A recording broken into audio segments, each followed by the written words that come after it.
달기를 부탁해 채널에 오신 것을 환영합니다. 이번 시간에는 제가 아메치스에 관한 이야기를 하려고 하는데요. 이 아메치스 여러분은 어떻게 예쁘게 키우고 계신가요? 저는 아메치스가 솔직히 되게 키우기가 어려워요. 예쁘게 키우기가 힘들더라고요. 그런데 여기 보면 요거 방금 거리대에 있는 거를 꺼내오면서 이렇게 분이 이렇게 지워져 버렸어요. 아메치스도 이렇게 하얀 백분이 이렇게 생기죠. 그래서 아메치스 보면은 우리가 보통 아메치스는 당연히 미인류일 거라고 생각을 하는데요. 이 아메치스에 재미있는 사실이 있답니다. 같이 좀 이야기해 보겠습니다. 아메치스는요, 크랍토페탈룸 아메치스예요. 라벤더 페블이라 그래가지고 이거 진짜로 조약돌 같이 생겼죠. 그리고 이게 얼굴이 작으니까 그렇지 지금 좀 큰 그 아메치스를 보면 진짜로 조약돌 같이 딱딱하게 생겼더라고요. 그래서 얘를 왜 아메치스를 왜 라벤더 페블이라고 지었을까라고 하니까 우리나라에서나 이렇게 좀 종이 이렇게 작고 아기자기하게 키우지 해외에서는 막 환경 좋은 데서 얘를 키우면 진짜 입 하나가 이렇게 땡글땡글한데 약간 납작해요. 막 이렇게 도톰하게 빵빵하지 않더라고요. 그래서 딱 그 강가에 굴러다니는 조약돌 같은 그런 느낌이 들었습니다. 이 그랍토페탈룸 아메치스는 색깔이요. 라벤더, 핑크, 초록에 물 빠지면 초록색이 되겠죠? 이렇게 사랑스러운 색깔로 이렇게 통통하게 살찐 이 로제트를 형성하는 이 다육이에요. 로제트의 그 직경이 15cm까지 자란다고 하는데 잎은 백분으로 코팅이 되어 있습니다.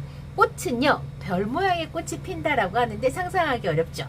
얘의 꽃이 용어라고 딱 비슷하게 생긴 그런 꽃을 피웁니다.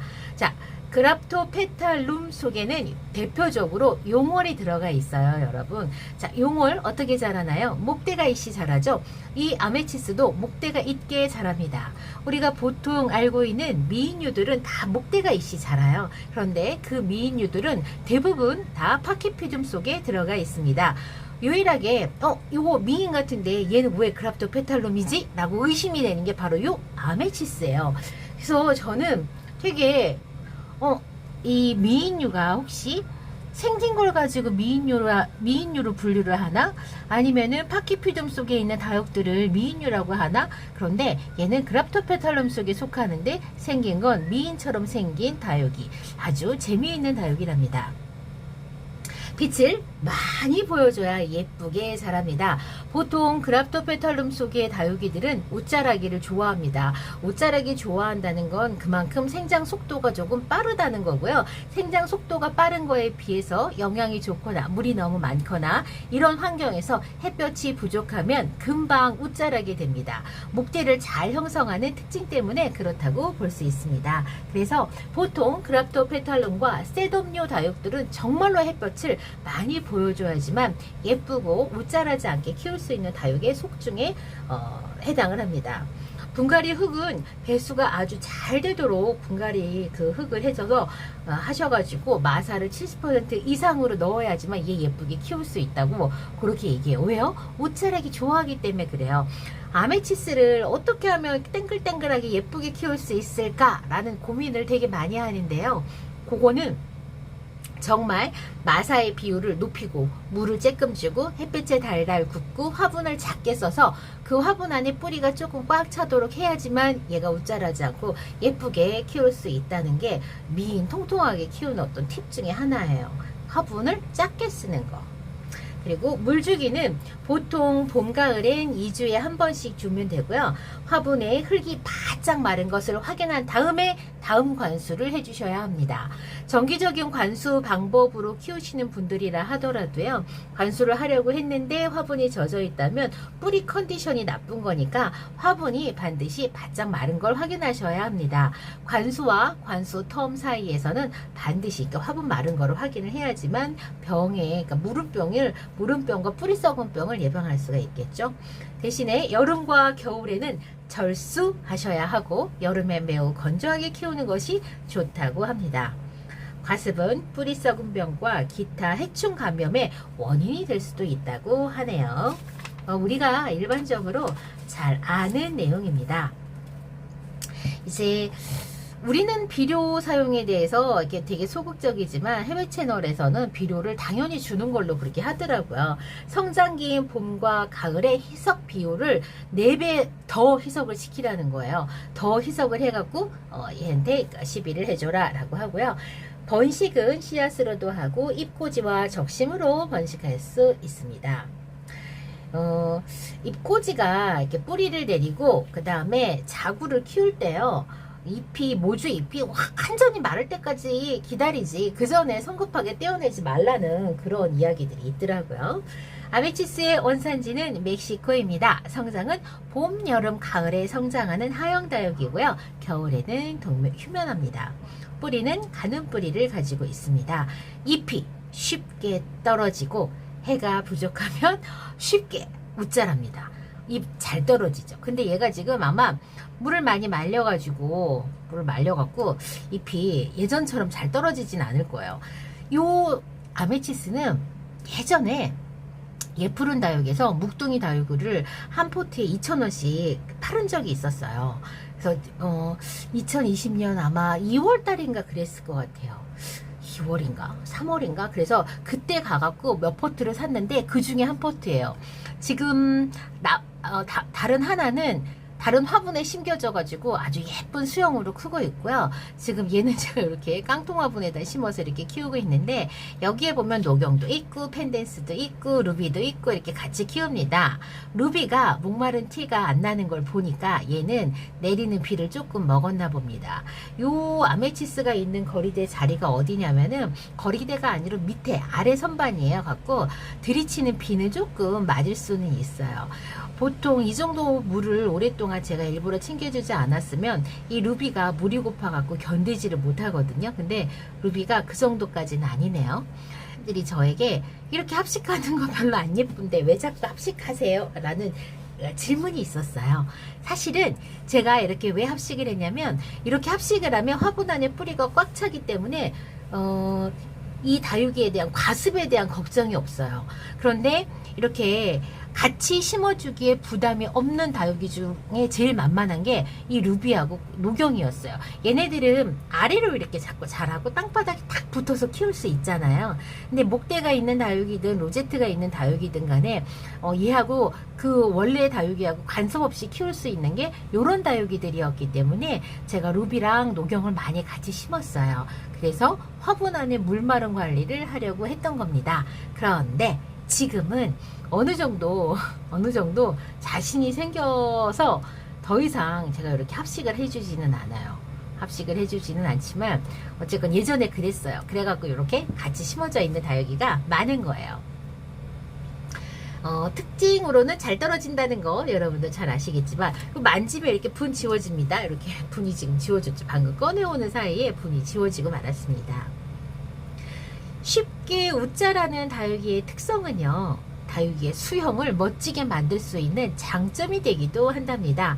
그래서 옷자라기 좋아하는 다육들을 가지고 뭘 하냐면 멋진 수형으로 늘어지는 수형으로 만드는 걸 매니아분들은 이제 예전에 아주 유행처럼 그렇게 하셨던 것 같더라고요.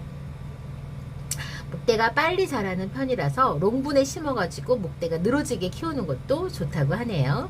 미인유와 아주 성격이 비슷해서 보통 미인유는 파퀴피덤 속인데 아메치스는 그랍도페탈롬 속의 다육입니다.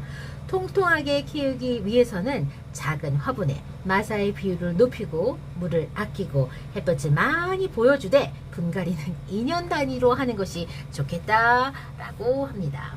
그래서 제가 궁금하죠. 아메치스가 미인일까? 라고 하는데 보통 우리가 미인 할 때 아메치스가 대표적으로 미인위에 속하죠.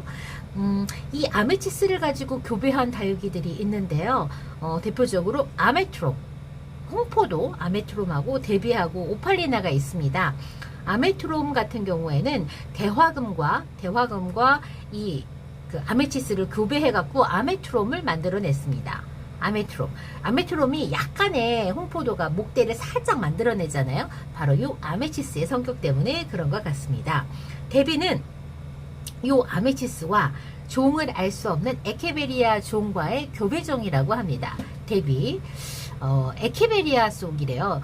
데비는 왠지 느낌에 왠지 느낌에 용어라고 닮았을 것 같은데, 용어라고 아메치스랑 교배종일 것 같은데, 에케베리아 속 다육과 바로 요 아메치스가 교배돼서 나온 것이 바로 데비라고 합니다.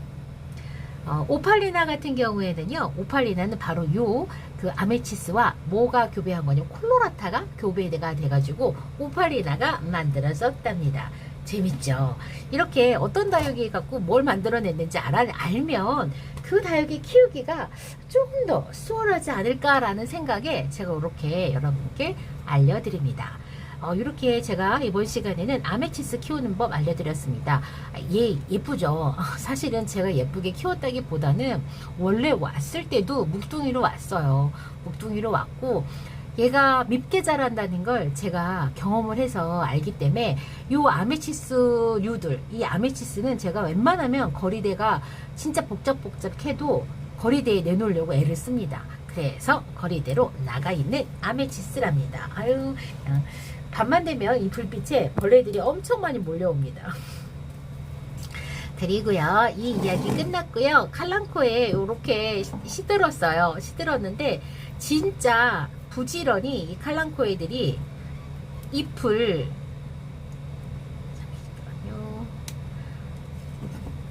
잠시만요. 꽃대가, 이 꽃대에서도 번식이 된다고 하더라고요. 칼랑코에 꽃 많이 보려면 반드시 이렇게 꽃대 정리를 해주셔야 되겠죠. 다만 꽃대 정리를 하는 위치를 어떻게 잡으시면 되냐면, 자, 이 꽃대가 이렇게 잎이 나와요. 요 잎이 나오는 바로 위를 잘라 주셔야지 너무 많이 자르면 안 되겠죠. 자, 어떻게 되냐면 이렇게 자르면요, 여기서 떨켜를 자기네가 만들어내요. 그래서 요걸 이렇게 위에만 이제 나중에 딱쟁이가 지면 똑 띄어내면 됩니다. 지금 여기 아래에서 뭔가 곤충 해축이 지금 왔나? 요 아래에서 이렇게 지금 꽃대가 다시 올라오고 있더라고요.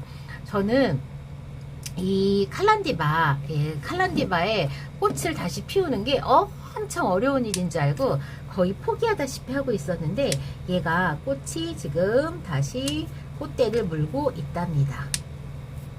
그래서 이렇게 하면 가지와 요 곁가지 있죠? 요 곁가지에서 얘가 꽃이 올라오더라고요. 이게 깨끗하게 떨어져야 돼요. 그리고 그래서 딴 데서 지금 이렇게 올라오고 있습니다. 기특하죠? 요거는 마른 꽃은 버리고요. 물을 조금 먹여보겠습니다. 어저께도 물을 조금 줬는데 화분이 엄청 가벼워요.